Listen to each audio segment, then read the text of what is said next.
Telangana CP gate ద్వారా ఎవరైతే PG courses చేద్దాం అనుకుంటున్నారో ఈ వీడియోలో కంప్లీట్గా మనకు ఎంఏ మాస్టర్ ఆఫ్ ఆర్ట్స్లో ఓన్లీ లాంగ్వేజెస్లో ఎవరైతే పీజీ చేద్దాం అనుకుంటున్నారో మనకి ఎన్ని పీజీ సబ్జెక్ట్స్ ఉన్నాయి లాంగ్వేజెస్లో అండ్ ఎలిజిబిలిటీ క్రైటీరియా కూడా తెలుసుకోవాలి. సో కొన్ని పీజీ సబ్జెక్ట్స్కి ఎలిజిబిలిటీ క్రైటీరియా ఉన్న వాళ్ళకు మాత్రమే ఆ పీజీ అనేది ఇస్తారు, అందరికీ నాట్ ఎలిజిబుల్. అండ్ కొన్ని పీజీస్ ఎలా ఉంటాయంటే మీరు డిగ్రీ ఎందులోనే చేయండి మీరు అందరు ఎలిజిబుల్ ఉంటారు. సో ఎలిజిబిలిటీ క్రైటీరియా తెలుసుకోవాలి. అండ్ నాట్ ఓన్లీ ఒక పీజీ ఎగ్జామ్ అండి, సో మీరు మల్టిపుల్ పీజీ ఎగ్జామ్స్ రాస్తే మీకు ఒక ఎంట్రన్స్ ఎగ్జామ్లో మంచి కాలేజ్ రాకపోయినా ఇంకొక పీజీ ఎగ్జామ్ రాసి మీరు మంచి కాలేజీలో ఆర్ మంచి యూనివర్సిటీలో మీరు అడ్మిషన్ తీసుకోవచ్చు. సో మనకు ఎంఏలో కూడా 2 టైప్స్ ఉంటాయి, ఒకటి లాంగ్వేజెస్కి సంబంధించినవి, ఇంకొకటి సోషల్ సైన్స్. సో ఈ వీడియోలో ఓన్లీ లాంగ్వేజెస్కి సంబంధించినవి చెప్తాను అండ్ అప్కమింగ్ వీడియోస్లో సోషల్ సైన్స్కి సంబంధించిన పీజీ సబ్జెక్ట్స్ వాటి యొక్క ఎలిజిబిలిటీ క్రైటీరియా చెప్తాను. సో మనకు ఎంఏ సో ఎవరైతే లాంగ్వేజెస్లో చేద్దాం అనుకుంటున్నారో మనకు ఒక 14 సబ్జెక్ట్స్ ఉంటాయి. సో ఆ 14 సబ్జెక్ట్స్ యొక్క ఎలిజిబిలిటీ తెలుసుకోవాలి. సో మీకు ఇంట్రెస్ట్ ఉంటే ఒక పీజీ ఎంట్రన్స్ రాసుకోవచ్చు, లేదంటే మల్టిపుల్ 2 రాసుకుంటారా 3 రాసుకుంటారా మీ ఇష్టం, ఎన్నైనా రాసుకోవచ్చు. సో ఒక సబ్జెక్ట్ దాని యొక్క ఎలిజిబిలిటీ క్రైటీరియా చెప్తాను. సో ఫస్ట్ నేను కామన్గా అందరు ఎలిజిబుల్ అయ్యే పీజీ చెప్తాను. మళ్ళీ సెకండ్ పాయింట్ వచ్చేసి ఎవరైతే డిగ్రీలో కొన్ని ఈ ఎలిజిబిలిటీ ఉన్న వాళ్ళు మాత్రం ఎలిజిబుల్ అయ్యే కోర్సెస్ అవి చెప్తాను, సో దట్ మీకు ఈజీగా అర్థమైపోతుంది. సో ఫస్ట్ సబ్జెక్ట్ వచ్చేసి ఎంఏ ఇంగ్లీష్. సో మీరు డిగ్రీ కావచ్చు, బీటెక్ కావచ్చు, ఎనీ గ్రాడ్యుయేషన్ తర్వాత మీరు పీజీ చేయాలనుకుంటే అందరు ఎలిజిబుల్ ఉంటారు. దీంట్లో సపరేట్గా ఈ డిగ్రీ చేసిన వాళ్ళే ఎలిజిబుల్, ఈ డిగ్రీలో ఇలాంటి సబ్జెక్ట్స్ ఉన్న వాళ్ళు మాత్రం ఎలిజిబుల్ అని ఏముండదు. సో ఎంఏ ఇంగ్లీష్ ఎవరన్నా అప్లై చేసుకోవచ్చు. సో ఎనీ గ్రాడ్యుయేషన్కి సంబంధించిన ఎలిజిబిలిటీ ఏవైతే పీజీస్ ఉన్నాయో మీరు అన్నీ రాసుకోవచ్చు మీకు ఇంట్రెస్ట్ ఉన్నాయి. సో అవి ఎన్ని ఉన్నాయో ఇప్పుడు చెప్తాను. So first MA English any graduation ఎవరైనా అప్లై చేసుకోవచ్చు. Second MA Telugu. Third MA AICHA. So దీని ఫుల్ ఫామ్ వచ్చేసి ancient Indian history culture archaeology. So ఇదొక పీజీ సబ్జెక్ట్స్. సో దీంట్లో కూడా పీజీ ఉంటుంది. పీజీ చేయాలనుకుంటే ఈ ఎంట్రన్స్ ఎగ్జామ్ రిజిస్ట్రేషన్ చేసుకోవాలి, రాసుకోవాలి. Next MA Islamic studies. So ఇది కూడా అందరు eligible. Next MA linguistics. Next MA philosophy. So ఈ ఫస్ట్ 6 పీజీస్ అనేవి ఎవరన్నా అప్లై చేసుకోవచ్చు. సో మీకు ఇంట్రెస్ట్ ఉంటే ఎంఏ తెలుగు ఎంఏ ఇంగ్లీష్ అన్న రిజిస్ట్రేషన్ చేసుకొని సపరేట్గా ఎగ్జామ్స్ ఉంటాయి, సపరేట్గా ఎగ్జామ్ రాసుకోవచ్చు.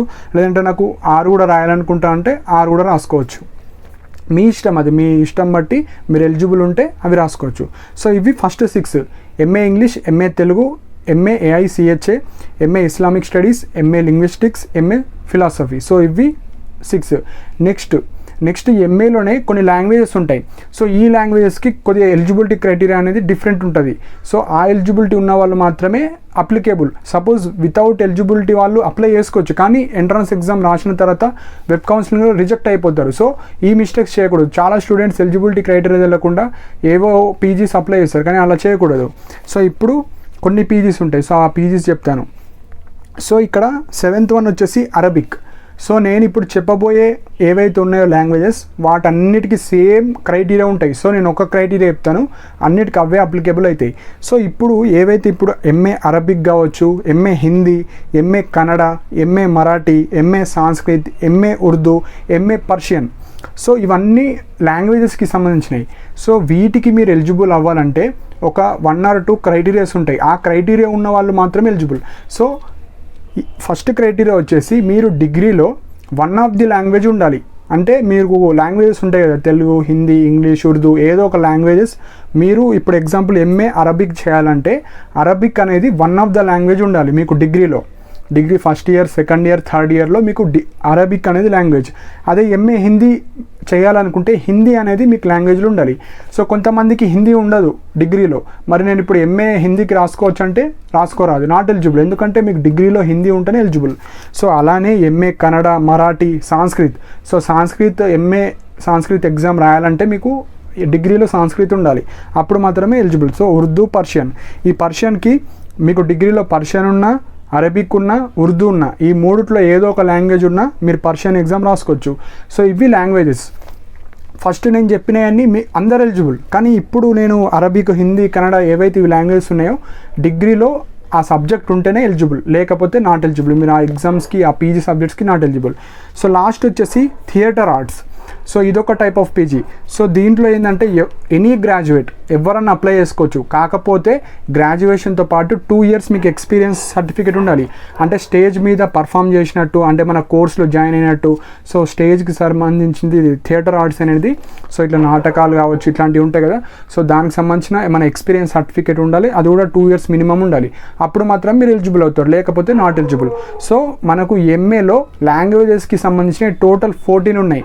ఆ 14లో ఒక 6 పీజీ సబ్జెక్ట్స్కి అందరు ఎలిజిబులే. ఆ 6 మీకు ఇంట్రెస్ట్ ఉంటే 6 అప్లై చేసుకోవచ్చు. లేదంటే మీకు ఓన్లీ ఎంఏ ఇంగ్లీష్ ఇష్టం, ఎంఏ ఇంగ్లీష్లోనే చేస్తాను అనుకుంటే ఎంఏ ఇంగ్లీష్ రిజిస్ట్రేషన్ చేసుకోవాలి, దానికి ప్రిపేర్ అవ్వాలి, దానికి రాయాలి. లేదంటే ఎంఏ ఇంగ్లీష్ తెలుగు రాద్దాం అనుకుంటున్నారు, రెండుకి రాసుకోవచ్చు. కొందరికి ఎంఏ అరబిక్ ఉంటుంది డిగ్రీలో, ఎంఏ అరబిక్ ఇంట్రెస్ట్ ఉంటే ఎంఏ అరబిక్. సో ఇలా మీరు పీజీ చేయాలంటే దానికి సంబంధించిన ఎలిజిబిలిటీ క్రైటీరియా మన దగ్గర ఉందా, డిగ్రీలో ఉందా లేదా చెక్ చేసుకోవాలి. దానికి సంబంధించిన రిజిస్ట్రేషన్ చేసుకోవాలి. సిపి గేట్లో ఎంట్రన్స్ ఎగ్జామ్ ఉంటుంది, ఆ ఎంట్రన్స్ ఎగ్జామ్ రాయాలి. క్వాలిఫై అయిన తర్వాత వెబ్ కౌన్సిలింగ్ ఉంటుంది. సో మనకు యూనివర్సిటీ కావచ్చు, గవర్నమెంట్ కాలేజ్ కావచ్చు, ప్రైవేట్ కాలేజెస్లో మీకు సీట్ అలాట్మెంట్ ఎక్కడైతే వస్తుందో ఆ కాలేజీలో మీరు పీజీ చేయాలి. సో ఇవి మెయిన్ పాయింట్స్. అండ్ మనకు ఇక్కడ ఎవరైతే ఈ పీజీ చేద్దాం అనుకుంటున్నారో మీకు మినిమం పాస్ అవ్వాలి. సో మనకు ఫైనల్ ఇయర్ వాళ్ళు ఎలిజిబుల్ ఉంటుంది, ఆల్రెడీ డిగ్రీ కంప్లీట్ అయిన వాళ్ళు కావచ్చు, అందరు అప్లికేబుల్ పీజీ చేసుకోవడానికి.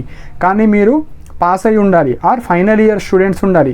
మనకు కౌన్సిలింగ్ వరకు మీ యొక్క సెమిస్టర్ ఎగ్జామ్ అయిన తర్వాత మీకు కౌన్సిలింగ్ స్టార్ట్ అవుతుంది. అప్పటి వరకు బ్యాక్లాగ్స్ ఉండకూడదు, అన్నీ పాస్ అయిపోవాలి. సో మన కౌన్సిలింగ్ ప్రాసెస్ వరకు మీరు అందరు పాస్ అయిపోతే మీరు అప్పుడు అప్లికేబులే.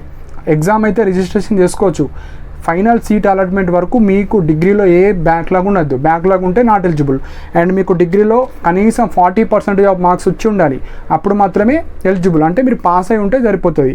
సో ఇవి మెయిన్ పాయింట్స్ అండి. సో ఎవరైతే డిగ్రీ బీటెక్ కావచ్చు, సో ఏదో ఒక బీఎడ్ కావచ్చు, బీఎడ్ తర్వాత పీజీ చేద్దాం అనుకున్న వాళ్ళు, డిగ్రీ డిఎడ్ తర్వాత పీజీ చేద్దాం అనుకున్న వాళ్ళు, సిపి గేట్ ద్వారా 2 years రెగ్యులర్ కోర్స్ ఉంటుంది. సో ఎవరైతే ఈ కోర్సెస్లో లైక్ లాంగ్వేజెస్లో పీజీ చేద్దాం అనుకుంటున్నారో ఎలిజిబిలిటీ క్రైటీరియా డీటెయిల్గా ఎక్స్ప్లెయిన్ చేశాను. సో మీకు ఏమైనా డౌట్స్ ఉంటే కింద కమెంట్ సెక్షన్లో మెన్షన్ చేయండి. అండ్ ఇలాంటి అప్డేట్స్ కోసం మన ఛానల్ని సబ్స్క్రైబ్ చేసుకోండి. అండ్ నా టెలిగ్రామ్ ఛానల్లో కూడా జాయిన్ అవ్వండి. దానికి సంబంధించిన లింక్ కూడా కింద కమెంట్ సెక్షన్లో పిన్ చేసి పెట్టాను. సో ఇలాంటి మనకు సిపి గేట్కి సంబంధించిన అప్డేట్స్ మన ఛానల్ ద్వారా రెగ్యులర్గా ఇవ్వడం జరుగుతుంది. సో మెయిన్గా ఎవరైతే ఫైనల్ ఇయర్ స్టూడెంట్స్ ఉంటారో మీ ఫ్రెండ్స్కి కూడా మన వీడియోని షేర్ చేయండి. సో మనకు జూన్ జూలైలో మనకు ఎగ్జామ్, లైక్ ఆగస్ట్లో ఉంటుంది ఎగ్జామ్, జూన్ జూలైలో మనకు ఎవ్రీ ఇయర్ మనకు నోటిఫికేషన్ వస్తుంది. సో సిపి గేట్కి సంబంధించిన మన డౌట్స్ ఉంటే కింద కమెంట్ సెక్షన్లో మెన్షన్ చేయండి. అండ్ ఇలాంటి అప్డేట్స్ కోసం మన ఛానల్ని సబ్స్క్రైబ్ చేసుకోండి. And thank you for watching my video.